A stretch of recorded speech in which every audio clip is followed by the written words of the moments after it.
नमस्कार। राजकीय कन्या स्नातकोत्तर महाविद्यालय के यूट्यूब चैनल पर आप सभी छात्रों का स्वागत है।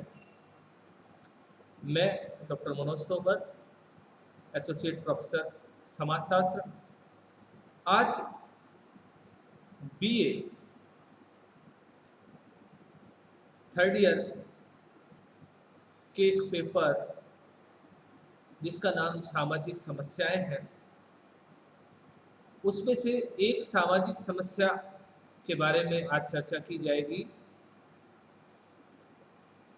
जो है बेरोजगारी।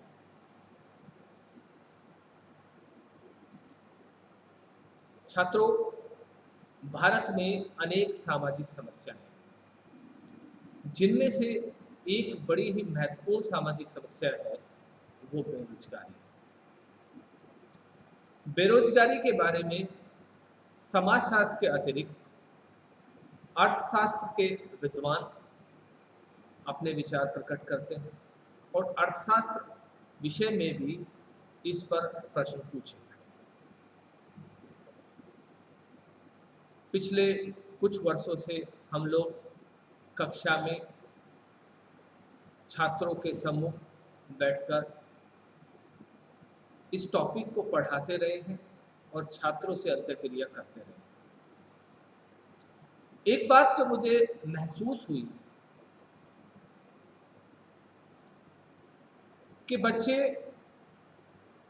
जब किसी विषय के बारे में सुनते हैं तो उनका अपना एक परिप्रेक्ष्य होता है। ये नहीं कहा जा सकता कि वो परिप्रेक्ष्य पूर्णतः गलत होता है,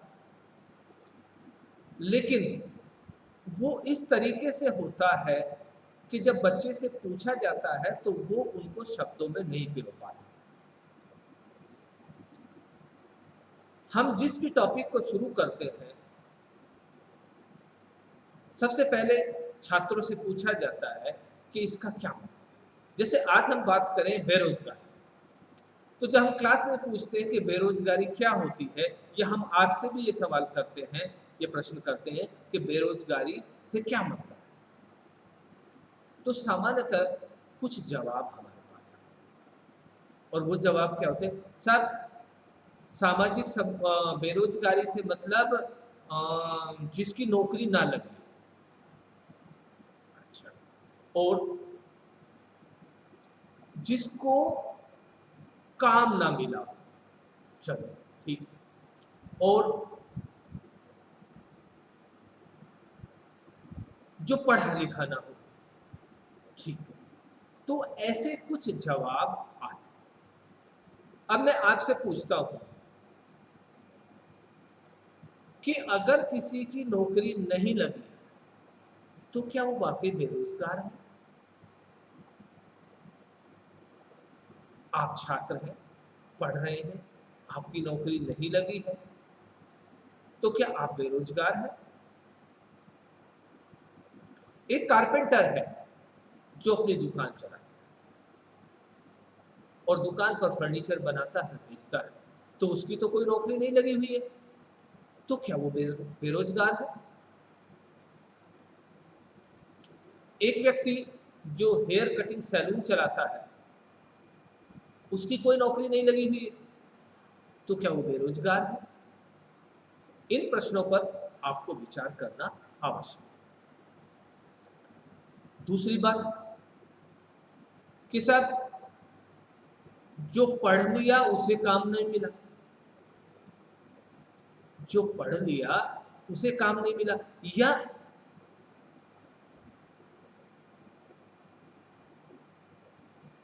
पढ़ा हुआ नहीं है, तो क्या अनपढ़ व्यक्ति बेरोजगार नहीं हो सकता? हो सकता है, अनपढ़ व्यक्ति भी बेरोजगार हो सकता है।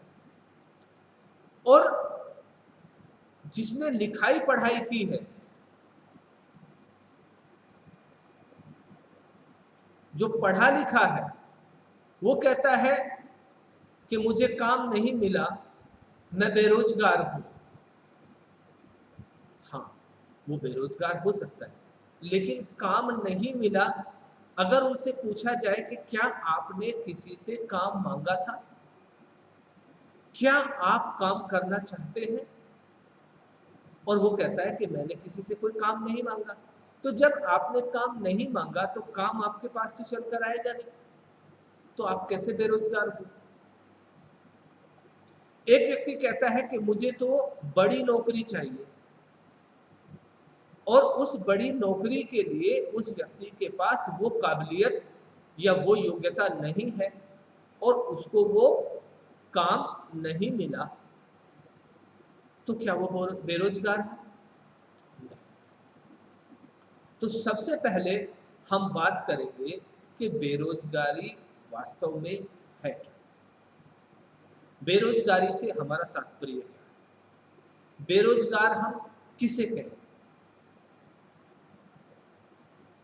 यहां बड़ा ध्यान देने की बात है, बहुत सारी परिभाषाएं बेरोजगारी की दी हुई है,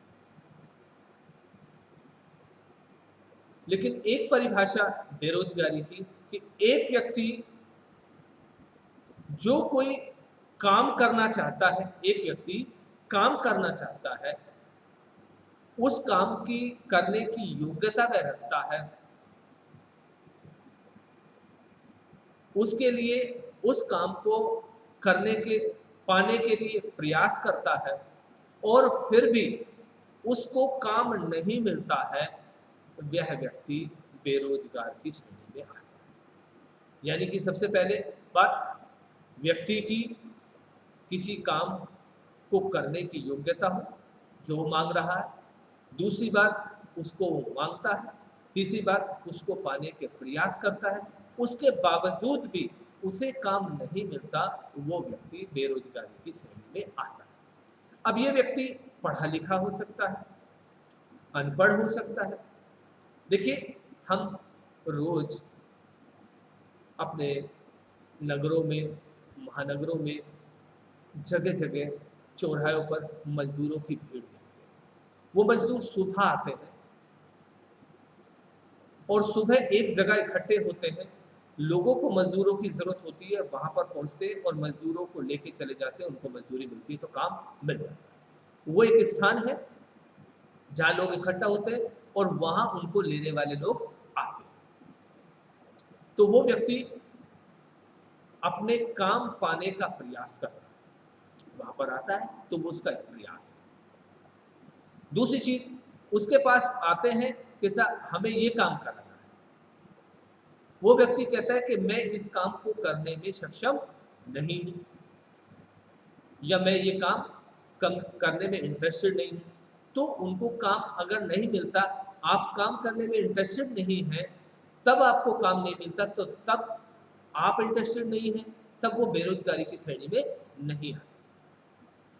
वो कहता है कि हाँ, सपोज एक आदमी को बेलदारी के लिए मजदूर चाहिए, तो वो व्यक्ति वहां पे जाता है कि हमें एक बेलदार चाहिए, आपको ये काम करना है, ये फावड़ा चलाना है, ये रेत डालना है, ये मिट्टी डालनी है, या ये काम करना है। वो कहता है कि साहब मैं सब काम कर दूंगा, और वो जाता है और उसको एक निर्धारित मजदूरी मिलती है, जो मजदूरी उसकी होती है, तो उसको काम मिला। एक कहता है कि मैं तो ये काम नहीं करूंगा। तो आवश्यक नहीं है कि सब व्यक्तियों को उनकी चॉइस का काम मिले। हाँ, योग्यता के अनुरूप काम नहीं मिलना बेरोजगारी की श्रेणी में आता है। लेकिन कोई व्यक्ति चाहता है कि मैं तो कलेक्टर बनूं, बड़ी अच्छी बात है। कलेक्टर बनने के लिए योग्यता क्या है? सिंपली जो स्नातक है, यानी कि जिसने ग्रेजुएशन कर लिया, उसके लिए एक निर्धारित प्रक्रिया है। यूपीएससी से फॉर्म निकलेंगे, फॉर्म के बाद एग्जाम होगा, एग्जाम दो प्रकार में होगा, प्री और मेन में, और उसके बाद आपको इंटरव्यू देना होगा, और अगर आप सेलेक्ट होते हैं, आपको योग्यता लगती है, पहले आपको एग्जाम पास करना पड़ेगा, फिर आपको इंटरव्यू पास करना पड़ेगा, और तब आपकी जो है नौकरी लगेगी। आप कहते हैं कि मुझे कलेक्टर बनना है, और जब आप उसका सिलेबस देखते हैं कि ये तो बड़ा टिपिकल है, ये तो बहुत भारी है, ये तो बड़ा मुश्किल है, और ये काम मुझसे नहीं होगा, बनना तो कलेक्टर। तो ये तो आप अपनी बाई चॉइस, अपने आप से बिना प्रयास की कोई काम पाना चाहते हैं, तो इस तरीके का व्यक्ति बेरोजगारी की श्रेणी में नहीं। एक व्यक्ति कहता है कि मुझे मारुति कंपनी की फैक्ट्री में काम करना और वहां पर मुझे कारों से बहुत लगाव है और मुझे वहां पे कारों का काम करना। मारुति फैक्ट्री का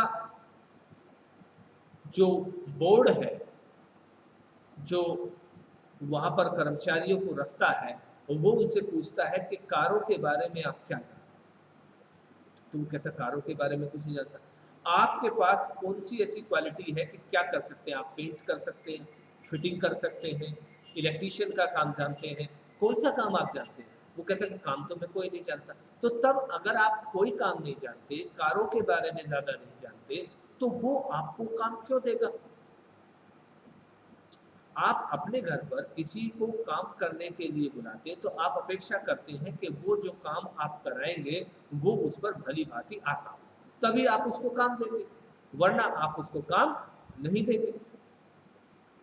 यानी कि व्यक्ति की योग्यता होना, व्यक्ति का उस चीज के बारे में प्रयास करना, व्यक्ति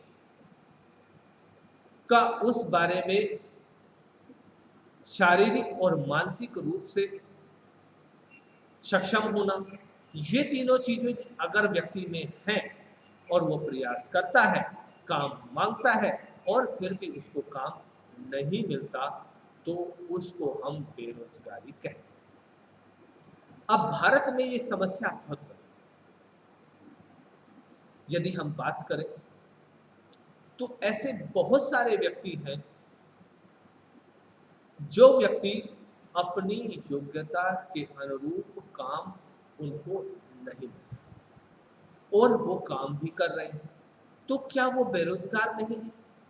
एक व्यक्ति है जो 20,000, 25,000 या 30,000 रुपए तक की नौकरी करने का योग्य है किसी क्षेत्र विशेष में, और उस क्षेत्र विशेष में वो नौकरी पाने का बार बार प्रयास करता है और उसको उस क्षेत्र में नौकरी या काम नहीं मिल पाता है, तो वो कोई दूसरा क्षेत्र का चयन कर लेता है और वहां पर वो 10,000, 12,000, 15,000 रुपए लेके काम चलाता है। तो क्या उस व्यक्ति को हम बेरोजगार की श्रेणी में रखेंगे? ये एक प्रश्न है। जब हम बेरोजगारी के प्रकार पढ़ेंगे तब हमें पता चलेगा कि ये व्यक्ति बेरोजगार है तो किस प्रकार का है और रोजगार मिला है तो किस तरह का। अपने अगले लेक्चर में हम बेरोजगारी के प्रकार और उसके कारणों पर प्रकाश डालेंगे। तीसरी चीज, हम देखते हैं कि हमारे देश में एक किसान जब खेत पर जाता है तो उसका पूरा परिवार एक इकाई के रूप में कार्य करता है, फैमिली एज ए यूनिट काम करता है। व्यक्ति का काम एक का है लेकिन वहां पर 4 लोग चले जाते हैं। ठीक है, मन लग जाएगा, जल्दी काम हो जाएगा, है ना, धीरे धीरे कर लेंगे, बैठ के बात करते रहेंगे, ठीक है, तो 4 या 5 लोग चले जाते हैं क्योंकि उन्हीं 4-5 लोगों के पास और कोई काम नहीं है, तो चलो खेत में ही चलते। वहां पर काम एक व्यक्ति का था, 4 लोग उसमें लगे। अगर बाहर से कोई देखता है तो ऐसा लगेगा इन 4 या 5 लोगों को काम मिला, जबकि वास्तव में काम वो एक आदमी का है, तो 4 आदमी उसमें बिना मतलब अननेसेसरी लगे। ये भी एक तरीके की बेरोजगारी। तीसरी चीज, कई बार हम देखते हैं हम भारतवर्ष में अलग अलग मौसम आते हैं, तो एक मौसम में किसान के पास बहुत काम होता है, जिस समय खेत का मालिक यानी कि लैंड ऑनरशिप जिसके पास है वो भी काम करता है, उसके साथ बहुत सारे मजदूर भी काम करते हैं। लेकिन कुछ समय ऐसा आता है कि खेती में मौसम के कारण या अन्य संसाधनों के कारण काम नहीं रहता, तो वो फ्री हो जाते हैं। तो कुछ समय तो वो काम करते हैं और कुछ समय वो काम नहीं करते। कुछ समय उन्हें काम मिला होता है और कुछ समय उनको काम नहीं मिला होता। तो ये भी एक तरीके की बेरोजगारी है। तो कहने का मतलब ये है कि बेरोजगारी बहुत तरीके की है।